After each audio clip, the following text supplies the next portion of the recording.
Assalamualaikum dan salam sejahtera. Hari ini saya akan memperkenalkan sebuah filem aksi dari Korea Selatan yang bertajuk Officer Black Belt. Filem ini diterbitkan oleh Netflix pada tahun 2024 dan dibintangi oleh pelakon Korea yang terkenal iaitu Kim Woo Bin serta Kim Sung Hyun. Filem ini mengemukakan elemen aksi, komedi dan jenayah dalam satu jalan cerita yang penuh debaran. Kisah ini mengisahkan Lee Jung Do, seorang pemuda yang memiliki tali pinggang hitam dalam 3 seni mempertahankan diri iaitu Taekwondo, Judo dan Kendo.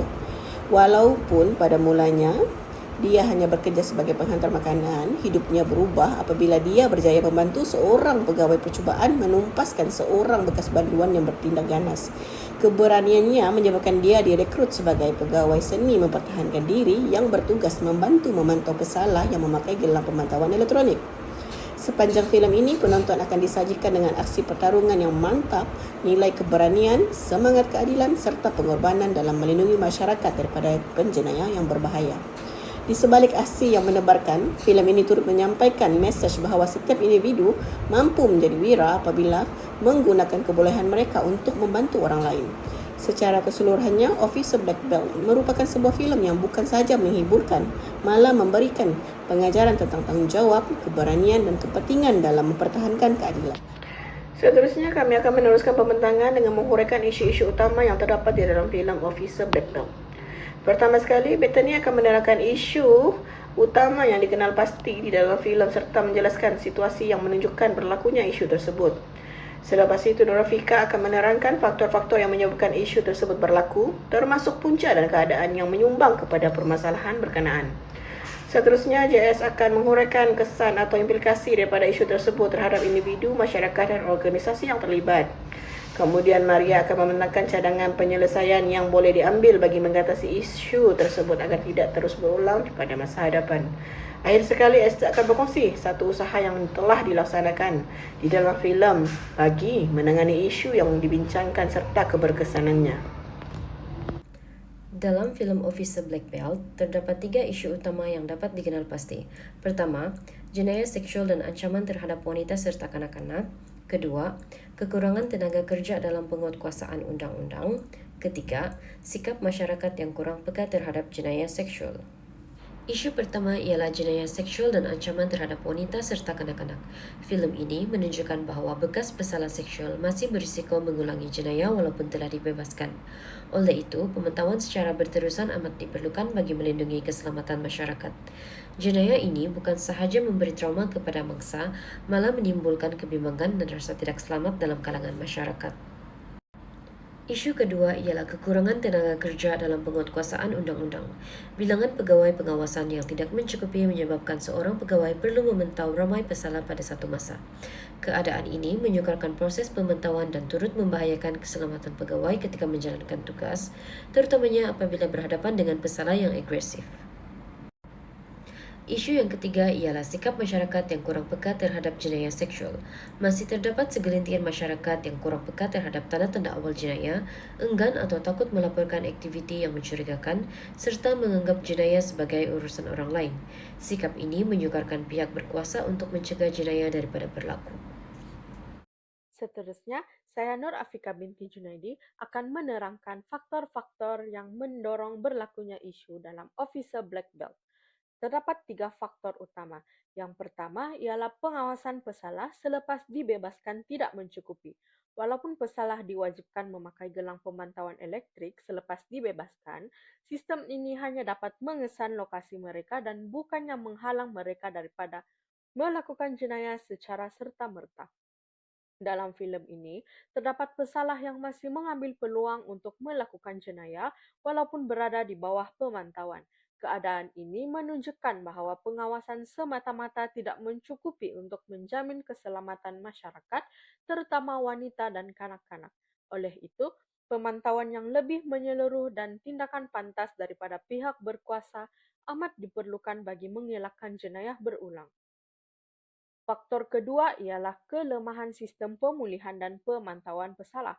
Tidak semua pesalah benar-benar berubah selepas menjalani hukuman atau program pemulihan.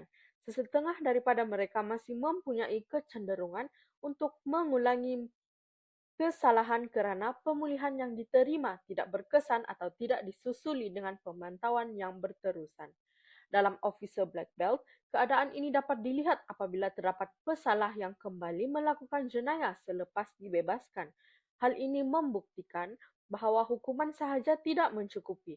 Sebaliknya, pesalah juga memerlukan pemulihan dari aspek psikologi dan perubahan tingkah laku. Dan faktor yang ketiga ialah penyalahgunaan kuasa fizikal terhadap mangsa yang lemah. Pesalah sering menyasarkan wanita dan kanak-kanak kerana mereka dianggap lebih lemah dan sukar mempertahankan diri. Perbezaan kekuatan fizikal memberi kelebihan kepada pesalah untuk mengugut, mengawal atau mencederakan mangsa.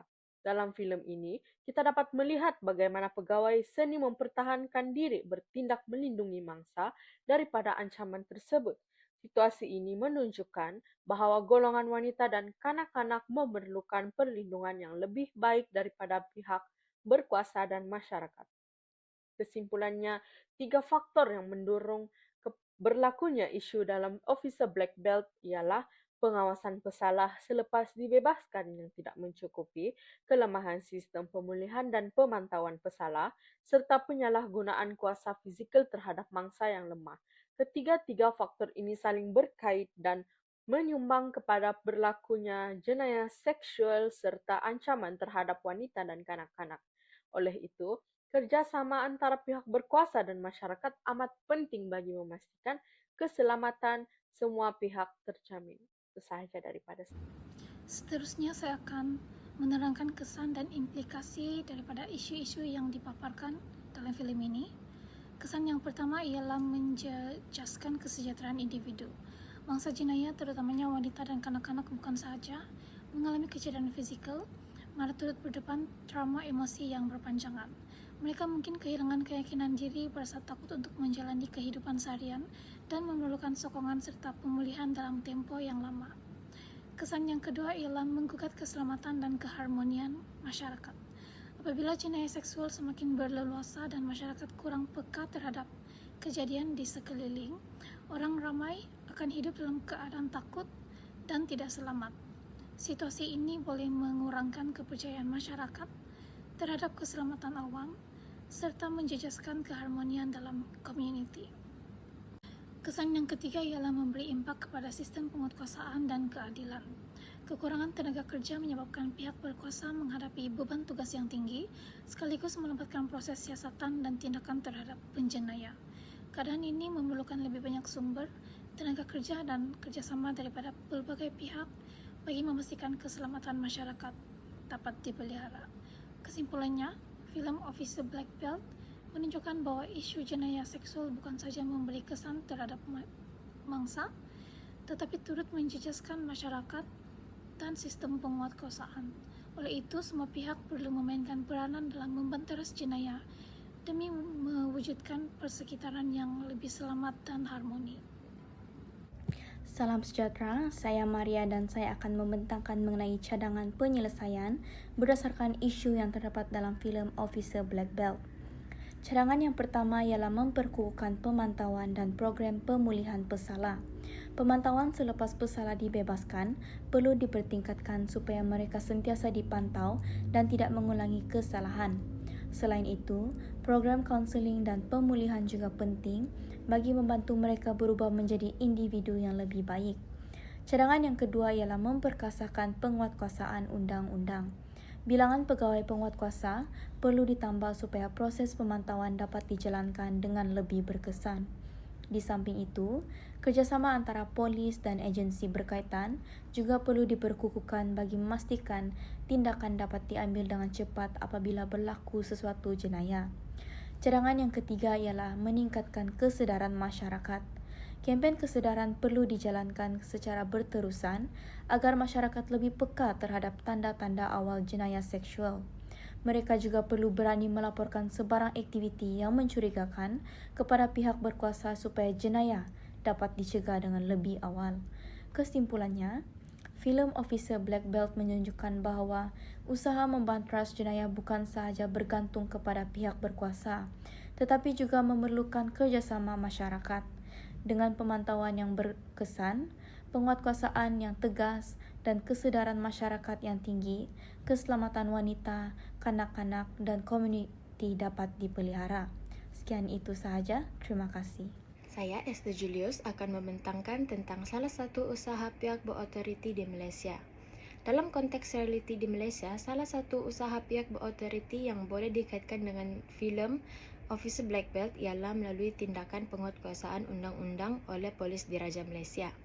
PDRM memainkan peranan penting sebagai institusi kawalan sosial dengan melaksanakan pelbagai operasi khas bagi membanteras jenayah seperti gangsterisme, pengedaran dada, dan jenayah kekerasan.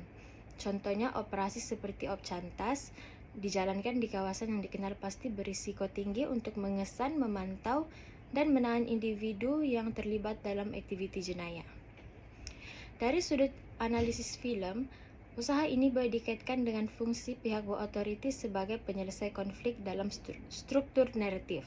Dalam filem, biasanya pihak polis akan muncul ketika konflik semakin memuncak untuk mengembalikan ketentraman. Hal ini sama seperti di dalam realiti, apabila PDRM bertindak sebagai pihak yang mengawal keadaan selepas berlakunya gangguan keselamatan dalam masyarakat. Selain itu, usaha ini juga dapat dilihat melalui kerjasama antara pelbagai unit dalam PDRM, seperti unit risikan, unit siasatan jenayah, dan unit operasi. Kerjasama ini penting bagi memastikan setiap tindakan yang diambil lebih tersusun dan berkesan dalam membanteras jenayah. Di samping itu, penggunaan teknologi moden seperti kamera litar tertutup dan sistem pemantauan jenayah juga membantu pihak berkuasa mengesan aktiviti mencurigakan dengan lebih cepat dan tepat. Oleh itu, usaha yang dilaksanakan oleh pihak berotoriti di Malaysia menunjukkan peranan penting institusi keselamatan dalam mengekalkan ketentraman masyarakat sekaligus selari dengan fungsi pihak berkuasa yang sering digambarkan di dalam filem sebagai penggerak utama dalam menyelesaikan konflik. Sebagai kesimpulan, pembentangan ini telah menghuraikan isu yang diketengahkan dalam filem beserta faktor, implikasi, cadangan penyelesaian, dan usaha yang telah dilaksanakan oleh pihak berotoriti. Diharap perkongsian ini dapat meningkatkan pemahaman tentang kepentingan kerjasama semua pihak dalam menangani isu tersebut. Sekian, terima kasih.